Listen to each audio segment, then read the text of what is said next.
ওই দুনিয়াতে ভাই ভাইয়ের জন্য জীবন দেয় আর কেউ দেয় না। বড় ভাই বড় শিক্ষিত হওয়ার স্বপ্ন বাদ দিয়া মা বাবার খেদমতে চলে গেল কাজ করে, আর কয় আমার ছোট ভাইরে মানুষ বানাই, আমি কাজ করে করে ছোট ভাইয়ের খরচ দিব।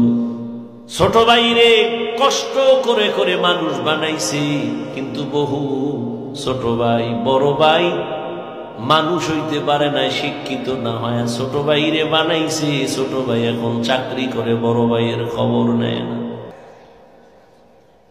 ঈদের সময় এখন বিয়ে কইরা কত আনন্দ, চাকরি করে টাকার অভাব নাই। একই জায়গার এক পার্শ্বে বড় ভাইয়ের ছোট একটা ভাঙা ঘর, বড় ভাইয়ের ভাঙা ঘর আর ছোট ভাইয়ের ঘরটা ছাদ দেওয়া বিল্ডিং। ঈদের বাজার লইয়া যখন গোপনে ঘরে আইয়া স্ত্রীরে কয় জামা কাপড় গুলো সন্তানের দাও, তুমি নাও। বড় ভাই তো জানালা দিয়া তাকায় দেখছে ছোট ভাই আসছে, কিন্তু বড় ভাই রে জিগায় না। বাচ্চারে কি আর কন্ট্রোলে রাখা যায়? ও দৌড় দিছে, কাকা আসছে।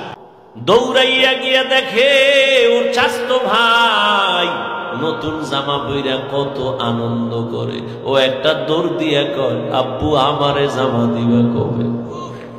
বাবা এই কথা শুইনা চোখের পানি ছেড়ে কান্না করে আর বুকে জড়ায় কয় বাবা কাঁদিস না, আল্লাহ যেদিন তৌফিক দিবে সেদিন তোরে জামা কাপড় দিব।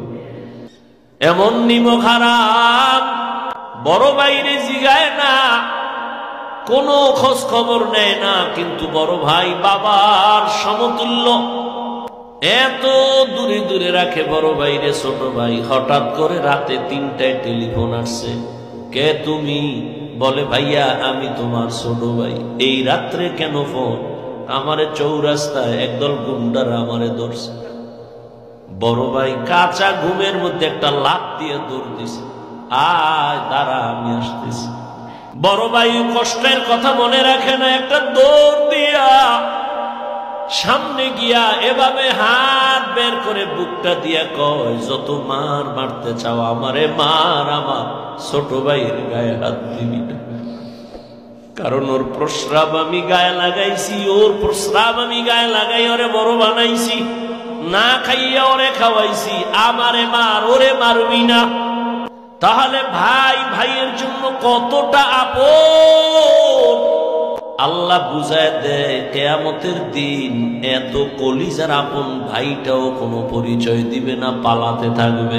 তাহলে মা বাবা তো আরো দূরে। ইউসুফ আলাইহিস সালাম ভাইদের ষড়যন্ত্রে পড়িয়া বাবার থেকে আলাদা হয়ে গেল। সবাই বাবারে খেলার নাম বইলা ইউসুফ নবীরে নিয়ে গেল। বাবায় ছাড়তে চায় না, কিন্তু কলে কৌশলে আটকাইয়া যখন নিয়ে যায় ইয়াকুব নবী চোখের পানি ছেড়ে কান্না করে। বাবার চোখের আড়াল থেকে যখন দূরে সরে গেল, 10টা ভাই ইউসুফের বাবার চোখের সামনে কোলে নিছে।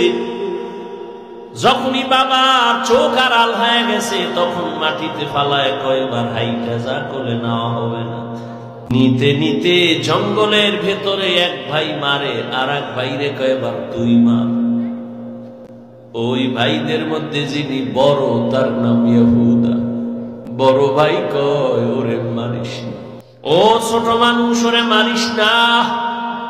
ইউসুফ বড় ভাইয়ের দিকে তাকায় আর কাঁদে।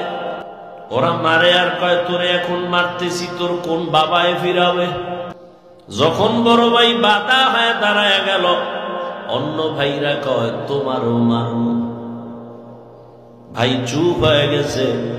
কূপের কিনারায় নিয়ে জামা খুলিয়া যখন ইউসুফের রশি দিয়া বাঁধে ভিতরে ফালাবে কূপের মধ্যে।